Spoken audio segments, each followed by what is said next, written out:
মাওলা আমি তো গুনাহ করেছি, তোমার দরবারের আসামি। মাওলা তুমি যদি মাফ করে দাও, আমাকে প্রশ্ন করার কেউ নাই, আমাকে জিজ্ঞেস করার কেউ নাই, আমাকে আটকানোর কেউ নেই। বান্দা যখন অনুতপ্ত মন নিয়ে বারবার বলতে থাকে, রব্বে করিমের রহমত তাকাইতে থাকে, তাকাতে তাকাইতে এক সময় রব্বে করিম বলে, বান্দারে তোর বলার ধরনটা পছন্দ হয়েছে, তোর ডাকার ধরনটা পছন্দ হয়েছে, তোর চোখের পানি পছন্দ হয়েছে, তোর বলাটা পছন্দ হয়েছে।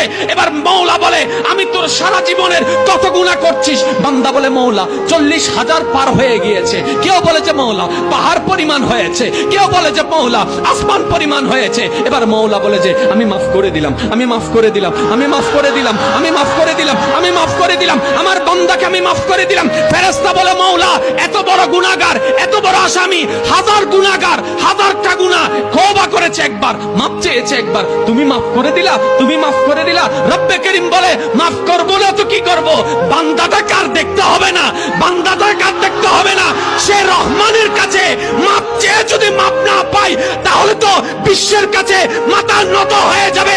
আরে সে রহমানের বান্দা, জাত্তার বান্দা না, যে রহমান হচ্ছে ইন্নাল্লাহ আলা কুল্লি শাইইন কাদির। সুবহানাল্লাহ।